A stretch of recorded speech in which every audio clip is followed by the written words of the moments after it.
তোমালোকৰ ইউটিউব আছে, ইনষ্টাগ্ৰাম আছে, টুইটাৰ আছে। সকলৰ ভাল ভাল ৰীল, সকলৰ ভাল ভাল ফটো, কেতিয়াবা শ্ল' মোশ্যনত আহা, কেতিয়াবা গামোচা দেখুওৱা, কেতিয়াবা বিস্কিট দিয়া, খুব ধুনীয়া।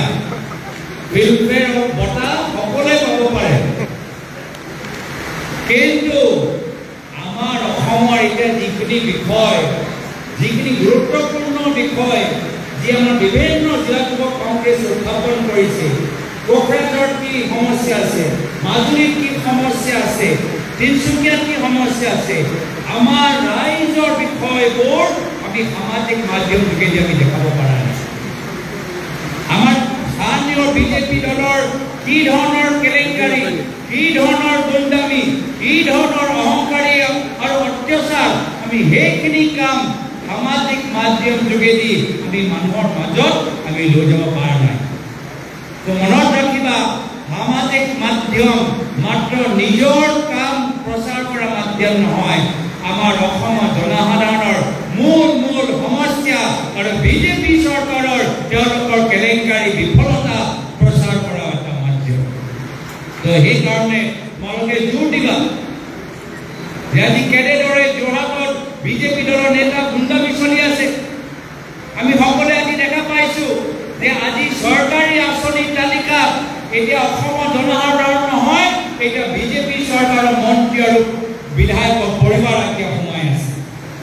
এয়া হ'ল তেওঁলোকৰ ডাবল ইঞ্জিন যে কৈ থাকে কেন্দ্ৰত বিজেপি, ৰাজ্যত বিজেপি।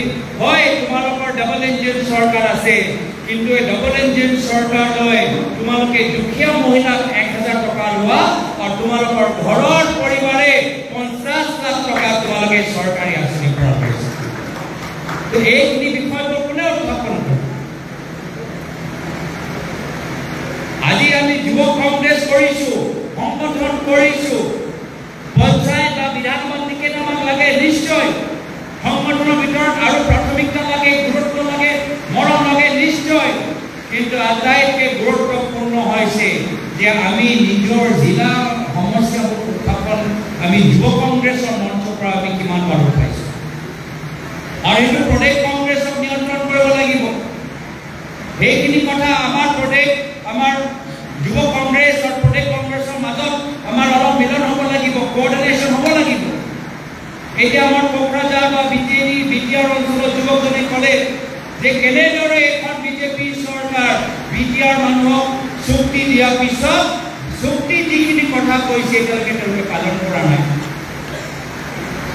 এতিয়াও আমাৰ মিচিং জনগোষ্ঠীৰ ল'ৰাটোৱে ক'লে যে মিচিং কাউন্সিলৰ নিৰ্বাচন আজি তাৰিখত ফলত হৈ গৈছে। অলপ দিন আগতে ৰৌজিলা কীৰ্তি ডাঙৰীয়ানী, প্ৰাঞ্জল ভাটপাৰ ডাঙৰীয়া, তেওঁলোকে সংবাদ মেল যোগেদি মানুহক অৱগত কৰাইছিল যে এতিয়াও বাগানৰ ভিতৰত যুৱকখিনি কেনেদৰে সদস্যত্ব পোৱা নাই বা ডি ৱেলফেয়াৰ সুবিধাবোৰ পোৱা নাই। এতিয়াও মৰণৰ মতক যুৱ কংগ্ৰেছৰ ল'ৰাবোৰ কৈছে যে ক'ত আমাৰ জনগোষ্ঠীৰ, আমাৰ জনজাতিকৰণ, ক'ত ৰাজবংশী ল'ৰাবোৰে কৈছে ক'ত আমাৰ জনগোষ্ঠী জনজাতিকৰণ। তো এয়া হ'ল আমাৰ মূল বিষয়বোৰ, আৰু সেইকাৰণে এই মূল বিষয়ৰ ওপৰত যদি যুৱ কংগ্ৰেছ, মহিলা কংগ্ৰেছ, প্ৰদেশ কংগ্ৰেছ যদি আমি সকলোৱে মিলিজুলি মাত নামাতো, তেতিয়া আমি এই বিষয়বোৰ ৰাইজৰ মাজত যিদৰে লৈ যাব লাগে আমি বিফল হ'ম।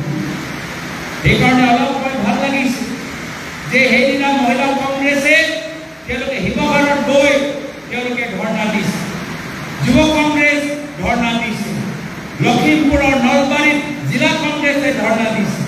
আপোনালোকৰ এইখিনি কাম কৰাৰ পিছতহে বাতৰিত ওলাইছে, বাতৰিত ওলোৱাৰ পিছতহে ৰাইজৰ মাজত ওলাইছে যে কেনেদৰে বিজেপিয়ে কেলেংকাৰী বা ভুল কৰি গৈছে। তো সেইকাৰণে মই কৈছোঁ যে বিভিন্ন জিলাত প্ৰত্যেক দিন মই ৰিপৰ্ট পাই আছোঁ যে যোৰহাট হওক, শিৱসাগৰ হওক, বঙাইগাঁও হওক, গুৱাহাটী হওক, কেনেদৰে বিজেপিয়ে সাধাৰণ মানুহবোৰ লগত অত্যাচাৰ কৰি আছে।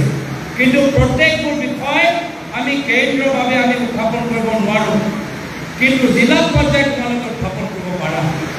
তো পৰৱৰ্তী দিনত ময়ো যদি কিবা ইনফৰমেশ্যন পাওঁ মই তোমালোকক পঠাই দিম কি যোৱা কাৰ্যক্ৰমৰ ভিতৰত এইখিনি বিষয়লৈও এই বস্তুখিনি তোমালোকে মাত মাতা। তোমালোকে চিৰামত সোমোৱা, যোৱা তোমালোকে শোণিতপুৰত সোমোৱা, তেতিয়াহে গৈ ৰাইজে গম পাব যে এইবাৰ নিৰ্বাচনী ৰণত কংগ্ৰেছে যুঁজ দিব, এইবাৰ যুঁজ এখন হ'ব। আৰু সেইকাৰণে মই বাৰম্বাৰ যুঁজৰ কথা কিয় কওঁ, যিহেতু বিজেপিয়ে বহি নাথাকে, বিজেপিয়ে অত্যাচাৰ কৰিব, বিজেপিয়ে অন্যায় কৰিব, আমাৰ যুৱ কংগ্ৰেছৰ ওপৰত ভুৱা কেছ লগাব, কিছু যুৱ কংগ্ৰেছৰ ঘৰত তেওঁলোকে পুলিচ পঠাব, কিছু যুৱ কংগ্ৰেছক তেওঁলোকৰ বা ৰাজ্যৰ মন্ত্ৰী যোগেদি ফোন কৰিব, কিছু যুৱ কংগ্ৰেছক পইচা লোভ দিব, কিছু যুৱ কংগ্ৰেছৰ ভাই ককায়েকৰ তেওঁলোকৰ কামৰ ওপৰত বাধা দিব। এনেধৰণৰ বিভিন্ন ঘাত প্ৰতিঘাত তোমালোকৰ ওপৰত আহিবলৈ গৈ আছে, আমালোকৰ ওপৰত আহিবলৈ গৈ আছে। আৰু সেইকাৰণে মই বাৰম্বাৰ কৈছোঁ যে যদি এই বিজেপি দলৰ ঘাত প্ৰতিঘাত প্ৰলোভন নিয়চি যদি আগবাঢ়ি যাব লাগে, তেতিয়া আমাক হ'ব লাগিব কট্টৰ কংগ্ৰেছী, তেতিয়া আমাক হ'ব লাগিব প্ৰকৃত কংগ্ৰেছী। ত্যাগ বলিদানৰ বাবে আমি সাজু হৈ থাকিব লাগিব, যুঁজৰ বাবে আমি সাজু হৈ থাকিব লাগিব। আমি সাজু হৈ থাকিম নে? আমি সাজু হৈ থাকিম নে? আমি ত্যাগ কৰিম নে? আমি বলিদান দিম নে? আমি কষ্ট কৰিম নে? এতিয়া মাত্ৰ আজিৰ পৰা অহা বছৰ এপ্ৰিললৈকে এই সাহস তোমালোকে ধৰি ৰাখা, আৰু তোমালোকে চাবা পৰৱৰ্তী দিনত দিছপুৰত কংগ্ৰেছৰ নেতৃত্বৰ চৰকাৰ